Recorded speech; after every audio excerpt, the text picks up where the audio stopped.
I have to slow it down when I come on YouTube because I've usually been hyper because I'm on Twitter. Anybody who's watched any of my videos will understand where I sit and where I come from over this last 3 years. I completely disagree with what went on, but I only woke up at a certain point. Doesn't mean I broke any rules. I just avoided having to use them. I live in an isolated house. I don't see a lot of people. I didn't have to bang any bloody pans for NHS. I had no neighbours to embarrass me into it. Not that they would. I only wore a mask once to go to the bank, and I wrote on the front of the mask, "This does fuck all." I didn't show my husband till we got in the bank because he said, "I don't want any funny business. I don't want any bloody politics in here. Just go in, let's do what we're doing and come out." I went, "Yeah, all right then, I will." So I had to behave myself because he didn't want any politics. Fair enough. So when he looked round at me at the bank, the woman was cracking up behind the counter because it just said, "I've still got it. I've only got one mask. That's it." It says, "This does fuck all," on my face. And he hadn't even noticed I've worn it 3 times. I did it on purpose so everybody would have to look at what it said. I mean, they did do fuck all. So that's my stance on what's gone on this last 3 years. Now, unfortunately, most of the country behaved themselves and believed in it because of the way the government portrayed the information via the media. And this is why the media is so important in everything we do, and especially fighting back from tyrannical controls. So the media is really important because they hold the power. They're the ones coming in our homes. MPs aren't coming in your homes unless they come in via the media. You're not particularly watching political programmes sat in Westminster. You can watch it, but it's only one channel. The media, they're the vehicle, they're the armoury. So the way I see it in this election, this is how I would look at it, and you don't have to agree with me, but I would box clever. When I say clever, I probably mean dirty, because the political arena is a dirty business. It's a dirty, foul, stinking business. That's how I see it. So if I was the leader of a small party, a thoroughly decent small party, let's say for instance like Tek Hong, because he's a GP that turned to politics to try and sort the NHS out. Tek is a brilliant bloke. I speak to him a lot in WhatsApp. I've met him personally. I went to one of his rallies, which was above a pub with about 35 people there and some stale sandwiches that he paid for. So Tek's heart is in the job and he's decent, and if I lived in that constituency, I'd vote for Tek, for the ADF party. But the problem is nobody's heard of the ADF party. Few people have. It's so small. Mike Huckam's in it. He used to be an MEP, but nobody's heard of it. It's not getting any publicity. It's not getting any traction. It's meaningless. And the small party leaders should have realised that at this moment in time, that their parties with their logos and their badges, I believe, and I might be wrong, should take a step back. And what I would have done, because in Tek Hong's case, I think he's the better man, but Reform have parachuted a candidate in. So what I would have done, you might not approve of me doing this, I would have thought, stuff that, I'll stand for Reform if I was Tek Hong. And I'd have parked my party politics, because actually a lot of the party politics, they're like that with Reform. They're the same. They're the same desires and goals. All these small parties have the same desires and goals. They talk like we talk. Freedom, honesty, no wef, no who. They know what's going on. So I would have parked my party politics. I'd have told my entourage of people who probably run the party, said, look, in this instance, we have a great opportunity here to work. Think of it as a horse race and wearing different colours, because there's one horse going to get more publicity than the rest. And that's the Reform horse. So you put your party politics to one side, you wear the Reform badge. That stops them sending in a candidate to stand against you, because they've got you. They've got a better candidate than they would have had, because you're actually the leader of a small party where people have took notice of you. Like, say, what's he called, David Curtin from Heritage. Now is not the time to bang your drum for your small party. Now is the time to do whatever it takes, because this is the 11th hour of democracy. What is left of it? So I would have donned a Reform badge and had a jockeyed on the back of the Reform vehicle for publicity, because that would have brought you a shed load of attention. That would have brought journalists to interview you. That would have brought so many people to your door. That would have grown your thought process overnight. And then, once I got in as a Reform Party candidate, if I was lucky enough to get a seat, I'd go through the rigmarole, do my speech, swear to this, get in, get a feel for the ground, and then what I would do, I'd revert back to my own party, if I believed in it enough. Or cajole my party to carry on under the Reform badge if it was working out. I don't believe in party politics. I don't think I think these small parties, no matter how much you like your leader and how much you revere what they're trying to do, I think becoming a party as such shoots us in the foot, because the party system doesn't work. It's geared up for the big boys. So Reform are the only one with a chance of splitting up the big boys. Think of it like a recipe. 2 main ingredients are bland, Tory and Labour, offering the same thing, the same flavour. You need to pepper it up. And you can pepper it up by using Reform as a vehicle to get you in the House of Commons. That's all. You don't have to agree with them. You don't have to like Richard Tice if you don't want to. All you have to do is see it for what it is. It's a vehicle to have got you over the line. Because until you get over that line, excuse me, I'm going to cough. Because until you get over that line, we're howling at the moon from social media. Anything we say is hot air. This video is dead tomorrow. But once you're in the Commons, you're in a position of power. You're one of them. What you say in the House goes in Hansards. So you're there then, aren't you? Andrew Bridgen has complained about Nigel Farage.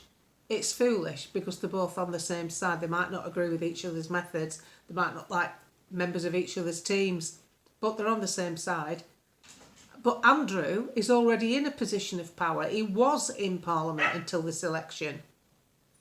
So, sorry, I had to let my dog in. So, Andrew Bridgen was in a position of power. He was able to say what he wanted to say in the Commons. That's so valuable.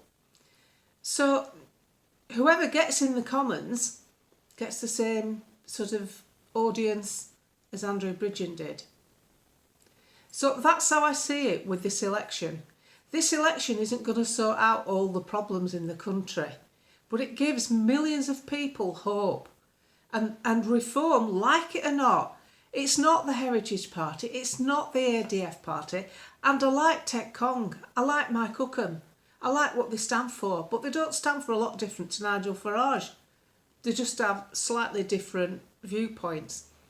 But like it or not, put it this way, where would Reform be if Farage hadn't come back? They wouldn't have been getting all this publicity. They wouldn't be anywhere in the polls. I don't trust the polls, by the way. You gravitate to characters, don't you? There are good MPs, there are good politicians that have loads of knowledge, but you gravitate to characters. You gravitate to people that can get your point across in a meaningful way. And sadly, whether you like him or you don't, Nigel Farage gets my point across exactly. He minced Beth Rigby from Sky TV. Beth, good old Beth.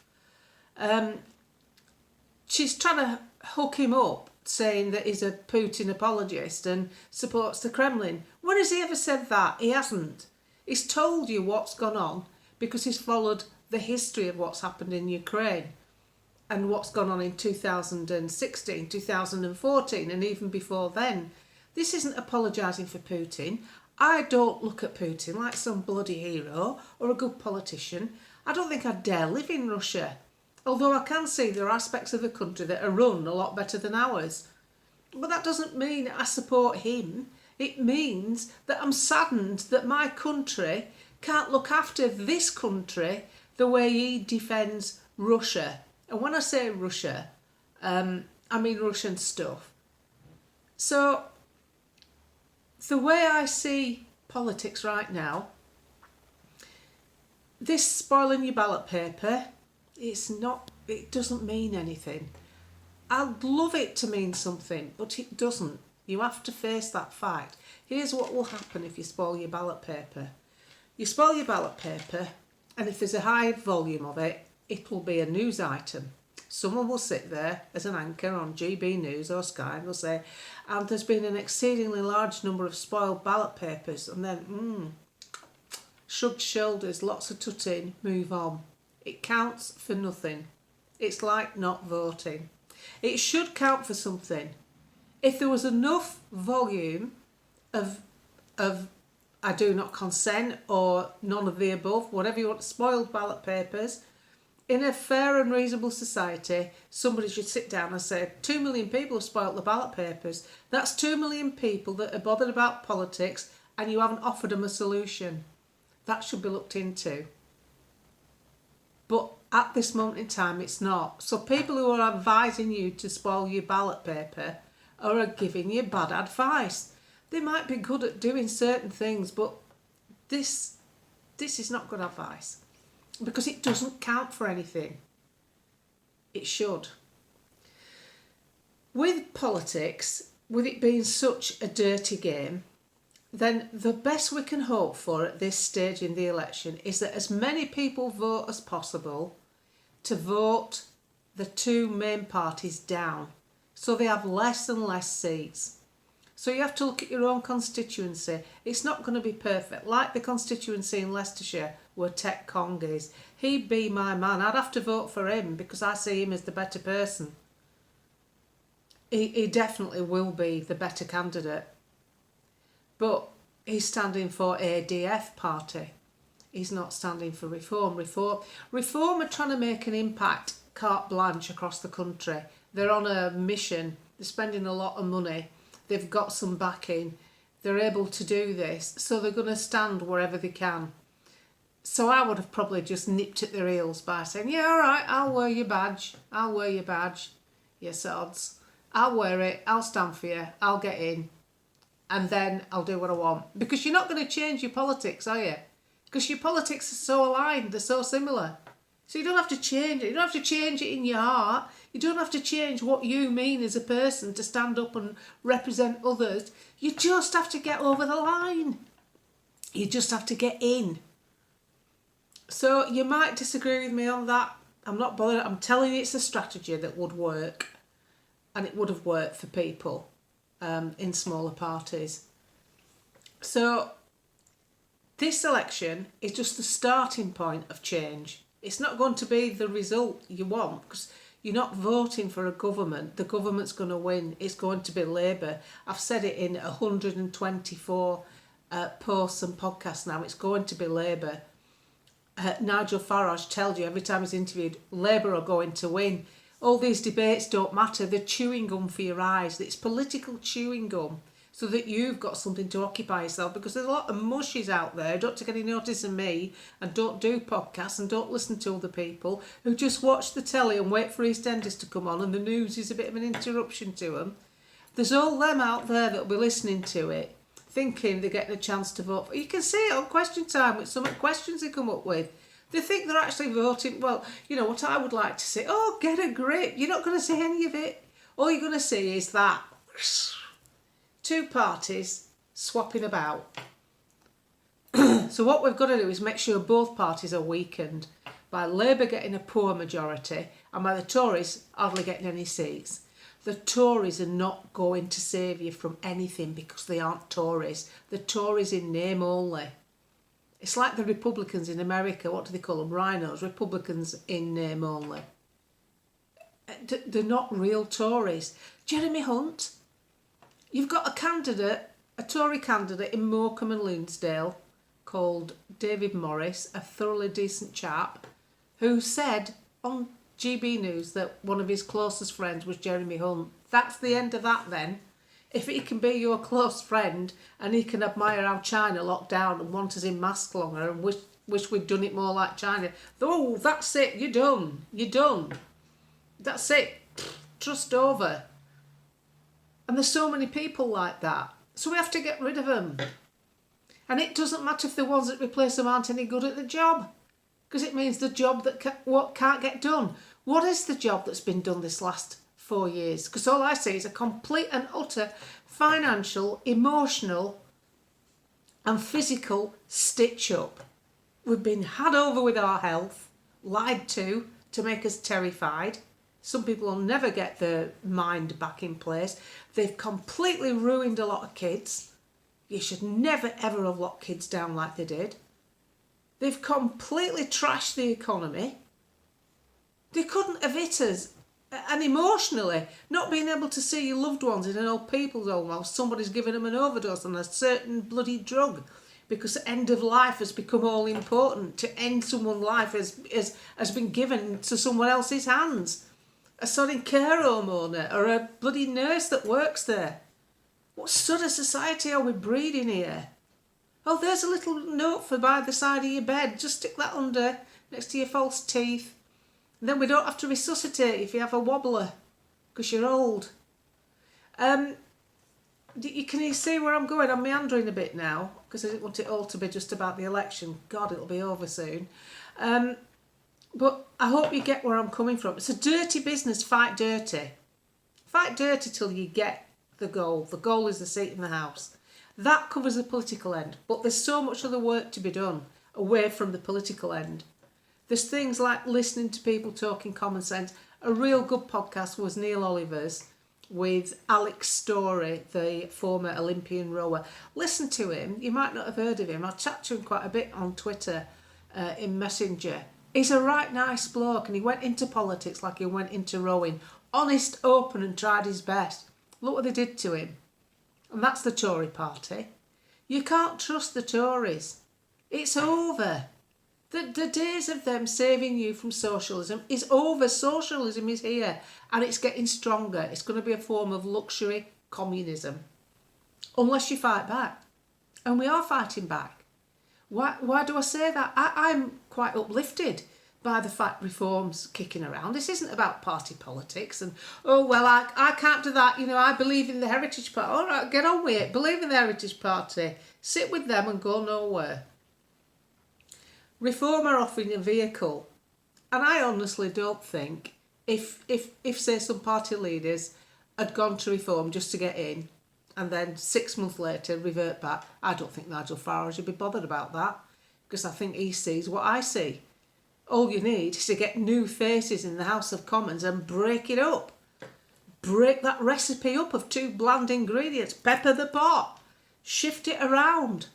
And then when you do that, other decent people in there, the fringe element of the backbenchers that are actually quite decent, might think, sod this, I'll go to Reform. I'll break away from this Tory. You're not going to get anything from the Tories. They can't agree with themselves. They can't look after their own party. If they can't look after their own party, they're going to look after you. They'll look after your pension. They're coming for you anyway. They're just going to label it up different. They're no better than the Labour Party. So you're not going to be saved by the Tories. Forget it. Leave. Don't be a member. Look what they've done to you voting for leaders. You didn't ever get the one you voted for. When it was the 2017, we had that many elections, with Theresa May and Andrea Leadsom. Leadsom won. We wanted Leadsom. Who do we get? Theresa May. What was she? A Remainer. Come on, wake up. Then we got Brexit. What did they do? They dragged it out as long as they could. And then it was Boris and Corbyn. Boris didn't win. Corbyn helped him win because nobody wanted Corbyn. That's where Red Wall came from. They were terrified of Corbyn and the way he'd spend and the way he'd be about wars. It looks like a refreshing change compared to what we've got. Because both these main parties will have you in a bloody war. Because it covers up all the crap that they've pushed on you. And it makes a lot of money. So you didn't get Leadsom. And then we got Boris, who turned out to be useless. Lazy and useless. Sorry, Boris. I've got photographs of myself with you because I trusted you with Brexit. And that trust for me was completely betrayed. You didn't give us Brexit. You gave us Brino. So that's another way you can't trust them. Look, they did to women's state pensions, delayed it. That's a Tory government. delayed it for 6 years. In Austria, they delayed theirs and decided to turn it back. It went back to 60. How about that? We didn't get that. They're waiting for us to die off. 3.5 million women. It's a lot of money, that. 42 grand per head, if you can save it, which they did. 6 years I had to wait for mine. I got it this year. So, you can't trust them. And you need to know you can't trust them. And this is why I do these videos. It's not about me being a politician. It's about information sharing. And because I've been on the inside, I'm accepted as a face, a character, because they know I can't be bought. They know I won't say things for them. I won't say things for the Reform Party. I've slagged them off, good and proper. I bloody was the first one to start putting stuff about Richard Tice going to Ukraine, me sat there looking like Lenny the Lion. Oh no, what are you doing? Just keep out. You're a fringe party. It's none of your damn business. Keep away. They lost so much support with that. And then him and David Bull talking about mandates for for care workers. Sod off. What's it got to do with you two? You're not even in power. And that's a bum mistake that you've never actually apologised for. They haven't apologised, but they have said there should be an inquiry into how everything was handled. They're a damn sight better than what's sat in Westminster right now, who have ignored it all. So, yeah, that's my stance. Those are my ideas, how I would fight. And if I was a bit younger and I didn't have a husband, I probably would stand as an MP, because I'd be able to devote the time it would need. But I don't necessarily think that's the most useful thing to be. I think a useful thing is to be able to explain what's going on so more people can understand it in layman's terms, not political speak like Beth Rigby delivers and all these others that are up their own backside, just inside the bubble. Like, we need to understand it. And the other thing, what makes me different from other bloggers, I do not take a video. I'm going to do a live thing, actually. I'm going to do a talk. I've not done this before. I did once do a young farmers and a stag do. You can't really count that, can you? That's years ago. A couple of stone ago, actually, I think. So I'm going to do this live thing, and they're charging a ticket price. I think Katie Hopkins done it for them once. But I'm not taking any money. The ticket goes to her putting a buffet on and getting it all organised. And if there's any surplus that I would have got paid if I was one to charge, I've let her choose a charity. She's choosing a cat charity. That's fine by me. Some bloody cats will benefit, because I give a lot to dogs, so that'll make up for the fact I don't give to cats.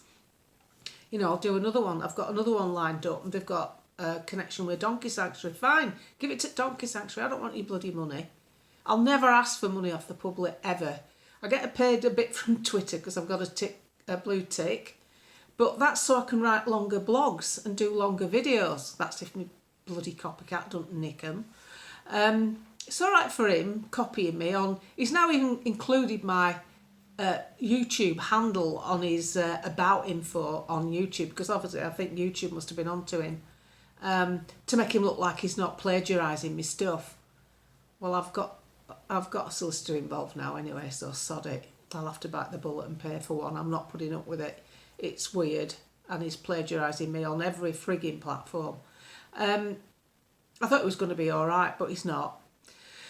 So getting back to me, I got the blue tick to safeguard the fact that I kept getting cancelled on Facebook, bans, 30-day bans, you can't post in groups. Sick to death of it with Facebook. It's like run like bloody China. So X with Elon Musk is much better. It's definitely the place for free speech, and it's the place for breaking news. It's before the telly, defo before the telly. They get most of their stuff from Twitter. X, should I say. So that's why I got the blue tick. It cost me, I think, 110 quid. I paid for it in one lump. And it's been worth its weight in gold, because I can actually compose written pieces on there. I blog like I speak, so it's not the Daily Telegraph, so don't pick me up on stuff. They're popular. I put a post up yesterday. It's had 180,000 views. I wrote a piece last week. They're not pieces, just blogs. I wrote a piece last week, 200,000 views. Somebody's bloody listening when people are saying, "Oh, you silly old bag, you're talking to yourself." Actually, I don't think I am. So That's what makes me tick. I'm not doing this for financial gain. It's too time consuming. My husband picks up the slack in our business life, thank God, because I'm distracted by doing this. But the reason I'm doing this is if I can help other people understand what's happening, we all save ourselves, don't we? If nobody understands what's going on and I have all this information and I just sit back and get on with running my own life, how does that improve things out there? How does that stop someone living in a flat getting locked down again with 2, 3 little kids and 1 computer? How do we stop that? We stop that by sharing information. We stop that by saying, no, you're not doing it. You got it wrong last time. You're not having another go. And believe me, they are tanking support. They will not get away with this stuff again. So, this is why I do it. That's the election side of it explained. Is it this Thursday? God. After that, we can take a bit of a breather, realise we're in the wrong hands, we always were, and move on from there. We are in a good position. We're not all, we didn't all roll our sleeve up.